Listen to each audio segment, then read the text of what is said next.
औज़ुबिल्लाहिमिनश्शैतानिर्रजीम बिस्मिल्लाहिर्रहमानिर्रहीम। अस्सलाम वालेकुम नाज़रीन, उम्मीद है आप खैरियत से होंगे। एक दफ़ा फिर कहानी बदले ज़िंदगानी में आपको खुशामदीद कहते हैं।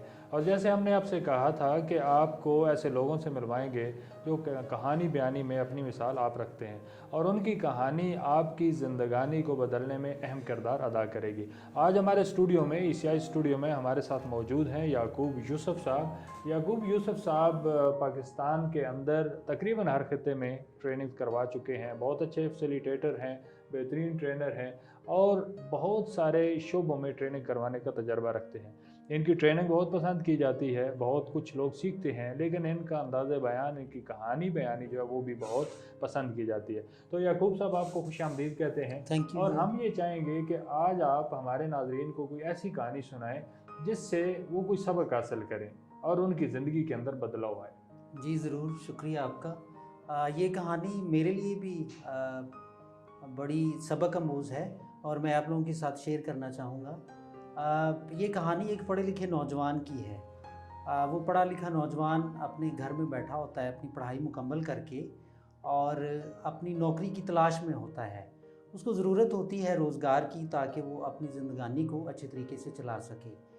तो पढ़ा लिखा जो फ़र्द होता है उसकी कोशिश होती है कि उसके मजाज, उसकी पढ़ाई और उसकी ख्वाहिश के मुताबिक उसको नौकरी मिले। तो वो जो नौजवान है वो भी इसी ख्वाहिश का जो है वो ग़ुलाम होता है। वो इस हवाले से सोचता है कि मुझे मेरी मनपसंद नौकरी मिले। तो काफ़ी अरसा वो डिग्री लेके घूमता रहता है नौकरी की तलाश में, लेकिन उसको उसकी मनपसंद नौकरी या उसकी क्वालिफ़िकेशन के अकॉर्डिंग उसको नौकरी नहीं मिलती।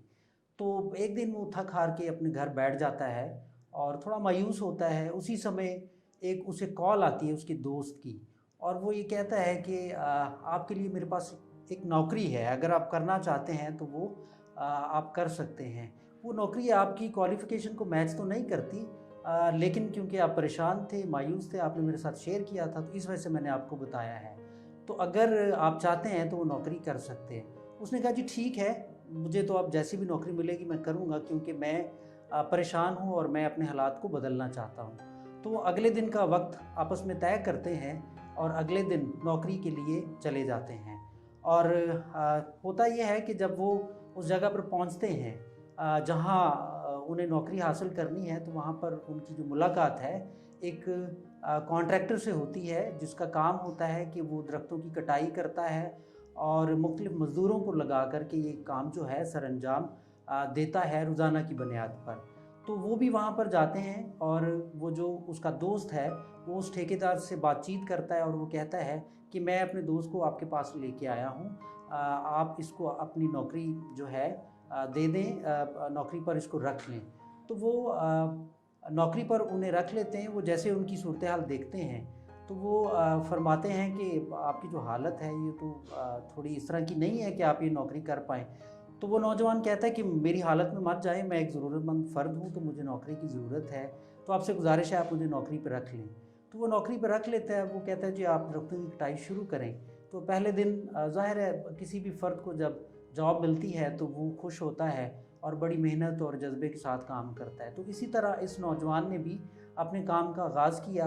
वो जब काम उसने शुरू किया तो ना तो उसने टी ब्रेक की फ़िक्र की, ना उसने खाने पीने की फ़िक्र की और वो बड़ी मेहनत के साथ दरख्तों की कटाई करता रहा। पहले दिन उसने 15-16 दरख्त काटे।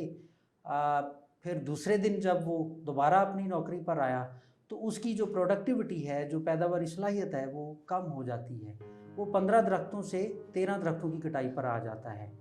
तीसरे दिन भी ऐसा ही होता है, वो 13 से 10 दरख्तों की कटाई पर आ जाता है। चौथे दिन वो अपने मुलाजिम का मुशाहिदा करता है और उसे पता चलता है कि जो पैदावारी सलाहियत है वो दिन ब दिन कम होती जा रही है। वो उसको अपने पास बुलाता है और उसको नौकरी से निकाल देता है। वो बड़ा परेशान होता है कि ये मेरे साथ अचानक क्या हुआ। मैंने तो बड़ी मेहनत और लगन से काम किया था, मैंने चाय की फ़िक्र नहीं की, खाने की फ़िक्र नहीं की, हाँ मैंने किसी किस्म के और वक्फे की फ़िक्र की है। तो मैं तो बड़ी मेहनत से काम करता रहा हूँ, तो मेरे मालिक ने मुझे क्यों निकाला।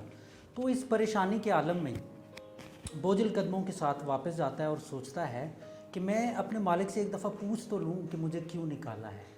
वो फिर वापस आता है और आके अपने मालिक से बातचीत करता है और उससे पूछता है कि आपने मुझे क्यों निकाला है।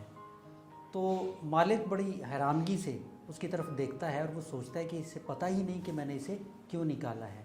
تو وہ تھوڑے دھیمے لہجے میں اور دبے لفظوں میں اس کو بتاتا ہے کہ آج چوتھا دن ہے آپ کا اور آپ کی پیداواری صلاحیت دن بدن کم ہوتی جا رہی تھی. پہلے دن آپ نے 15 درخت کاٹے، دوسرے دن آپ نے 13 درختوں کی کٹائی کی اور تیسرے دن آپ 10 درختوں کی کٹائی کے اوپر آ گئے. تو آپ نے محنت تو بہت کی لیکن کبھی وقت نکال کے آپ نے اپنی یاری تیز نہیں کی.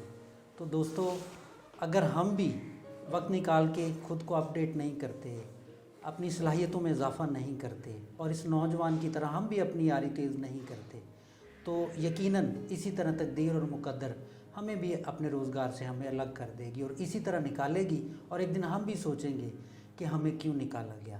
تو لہٰذا اس بات کو مد نظر رکھیں اور وقت نکال کے اپنی یاری ضرور تیز کریں تاکہ آپ اپنے روزگار کے ساتھ ہمیشہ وابستہ رہیں اور اسے آمدن کما کر کے خوشحال زندگی گزاریں. بہت شکریہ یوسف صاحب، آپ نے کیا خوبصورت سٹوری سنائی اور بڑی شاندار تھی، بڑی بامانی تھی.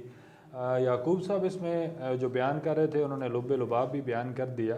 اب اس میں اہم چیز یہ ہے کہ ہمیں اپنی صلاحیت کو وقت کے مطابق تیز سے تیز تر کرنا ہے، چاہے وہ ہمارا ہنر ہے، چاہے وہ ہماری سکل ہے، چاہے وہ ہماری کمپیٹنسی ہے، کوئی بھی چیز ہے اسے ہمیں وقت کے ساتھ بہتر کرنا ہوگا. چاہے ہم بزنس کر رہے ہیں، چاہے ہم کسی ادارے کے اندر ہیں، چاہے ہم اپنے گھر کی سطح پہ کوئی کام کر رہے ہیں، اگر ہم زمانے میں آگے بڑھنا چاہتے ہیں تو پھر ہمیں اپنی صلاحیتوں کو اجاگر کرنا ہوگا اور ان کا ادراک کرنا ہوگا کہ کون سی صلاحیت ہے جسے بہتر کرنے سے میں بہت آگے جا سکتا ہوں. ہم ہمیشہ اپنے آپ سے شکوہ کرتے ہیں، لوگوں سے شکوہ کرتے ہیں کہ میں پیچھے کیوں رہ گیا، صرف اس لیے کہ ہم اپنی اس کمپیٹنسی کو بہتر سے بہترین نہیں کرتے. تو یہ آج ہمارے مہمان تھے یعقوب یوسف صاحب، جو ایک بڑی خوبصورت بات انہوں نے آپ کو بتائی.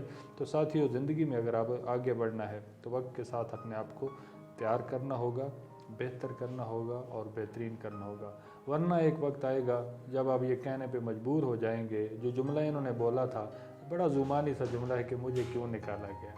تو نئے لوگ آ جائیں گے، اچھا کام کرنے والے آ جائیں گے.